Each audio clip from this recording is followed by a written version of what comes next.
Vanguarda Comunidade.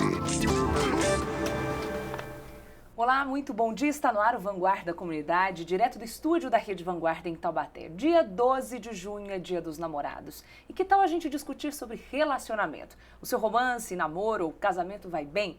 Quem vai discutir o tema com a gente é o psicólogo Paulo Cruzariol, de Taubaté. Paulo, muito bom dia, muito obrigada pela sua presença aqui. Bom dia, Michele. Obrigado pela oportunidade. Paulo, você é psicólogo há 25 anos, né? Atende casais, então sabe bem desse tema para ajudar a gente a desvendar algumas perguntas aqui. Paulo, eu queria já começar perguntando assim, amor e relacionamento, eles sempre andam juntos? Infelizmente não, né, Michele? Porque existem algumas armadilhas no relacionamento que muitas vezes fazem com que o amor fique em segundo plano, né? Talvez fosse interessante a gente começar comentando o que é o amor, né? O que é o amor de parceria. Então, quando eu digo que eu amo alguém, eu digo que eu quero o bem da pessoa, tá? Mas mais do que querer o bem da pessoa, é querer o bem da pessoa. Quer dizer, mais do que querer bem, é querer o bem, ou seja, aquilo que é melhor para aquela pessoa. Então, nesse sentido, quem sabe melhor o que é bom para si é o outro, não sou eu. Aí já começa, né? Porque daí muitas vezes no relacionamento eu fico achando que eu quero um determinado comportamento, uma determinada correspondência, reconhecimento, e nesse momento eu não respeito o que é bom para o outro. Porque às vezes o que é bom para o outro não é bom para você, e às vezes entra o conflito aí, exatamente. Não é? Aí traz à tona, então, o tema da liberdade. Que a liberdade é essa autonomia, esse exercício da minha vontade, de acordo com a minha necessidade enquanto indivíduo. Então, amor e relacionamento, Michele, precisam caminhar juntos. Para o relacionamento dar certo. Para o relacionamento dar certo. É o que você falou, às vezes não caminha, mas para dar certo tem que caminhar. Tem que caminhar. Eu uso uma imagem que o amor é como um pássaro livre, que pousa na minha mão.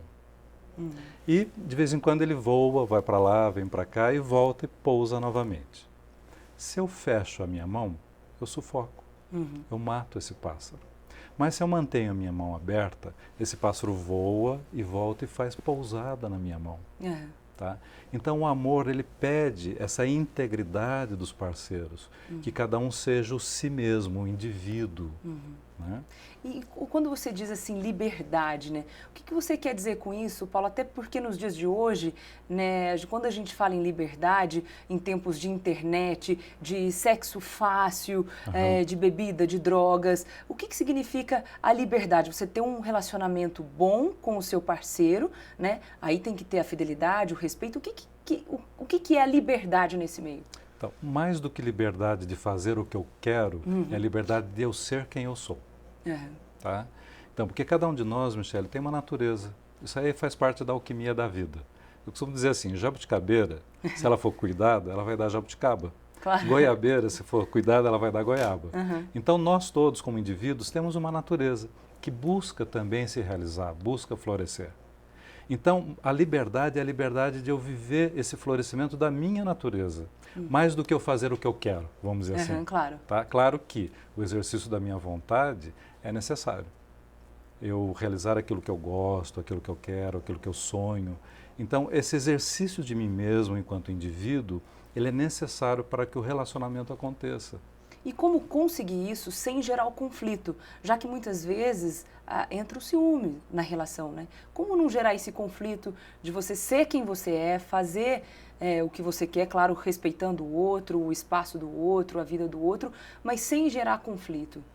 Sim. É difícil, né? É difícil. É uma arte, não é? É uma arte. Veja só, o grande sabotador da relação é aquilo que eu trago não resolvido dentro de mim. Então, todos nós temos uma criança, vamos chamar assim, uma criança ferida. Por quê? Nenhum pai, nenhuma mãe, por mais que fizeram bem, por mais que proveram tudo que uma criança precisa, sempre falta alguma coisa. Tá? E essa falta, se eu não tenho consciência dela, eu vou projetar na minha relação.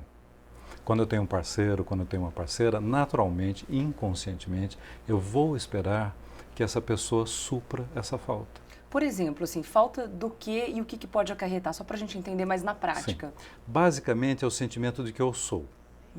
É o reconhecimento, é sentir que eu tenho valor, que eu sou alguém especial para alguém. Tá? Então, esse atendimento afetivo, muitas vezes está em aberto, está faltando. Tá? E eu transfiro isso projetivamente na relação. Eu não percebo que eu faço isso, mas eu torno o outro meu pai e minha mãe. Eu reedito emocionalmente a situação de não atendimento da infância. Isso tudo sem eu ter consciência que acontece assim. Tá? E assim, você diz o não atendimento na infância ou, por exemplo, também o que ela viveu, o que ela viu dos pais, por exemplo? Entra nessa questão, não? O como ela interpretou o pai e a mãe? Então, por exemplo, o relacionamento do pai e da mãe entra também? Sim, o modelo. O modelo de relacionamento. Sim, com certeza. Porque a criança ela aprende muito mais por modelagem do que o que ela ouve, o pai e a mãe falando. O pai e a mãe podem estar dizendo uma coisa e ela olha e está vendo o comportamento do pai e da mãe de um outro jeito. E é esse modelo que cria um imprint, né, que a gente fala. Cria uma estampagem que é o modelo que você leva para a sua vida. E como, Paulo, assim, criar a consciência de tudo isso, né? Sim. E ainda amadurecer. Sim. É a psicanálise? É a análise. É a análise, fazer a terapia? Sem uma reflexão, quer dizer, se você não tem uma dinâmica de autoconhecimento, tá? A análise é para isso. Você não vai entender emocionalmente o que acontece com você. E é essa emoção não compreendida, não atendida, que nós trazemos dentro de nós, é que eu projeto na relação. Então, essa projeção é o grande sabotador da relação. Tá? Porque eu começo a cobrar do outro um desempenho de papel. Então, eu não vejo mais aquela pessoa que está comigo, aquela parceira, aquele parceiro. Eu começo a ter um checklist do que ela deveria fazer e não faz, de como que ela deveria ser e não é.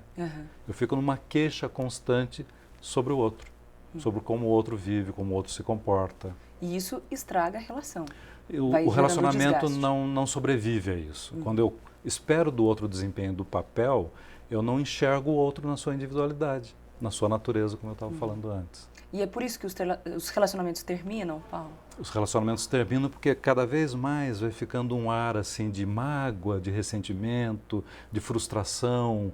Eu começo a perceber que não acontece o amor na relação e isso vai caindo num tônus depressivo, num tônus que prejudica os filhos.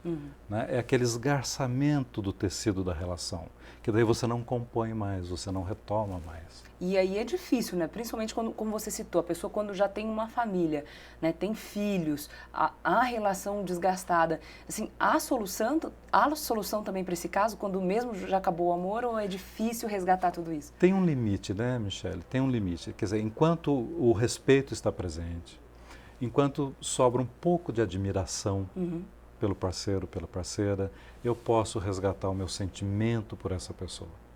Tá? Eu posso buscar a intimidade novamente, a reciprocidade, a cumplicidade da relação. Né? Mas eu preciso cultivar isso. Se eu não cultivo isso, isso acaba. Tá certo. Paulo, vou pedir licença para você. A gente vai para um rápido intervalo e a gente continua falando sobre relacionamento. Não saia daí.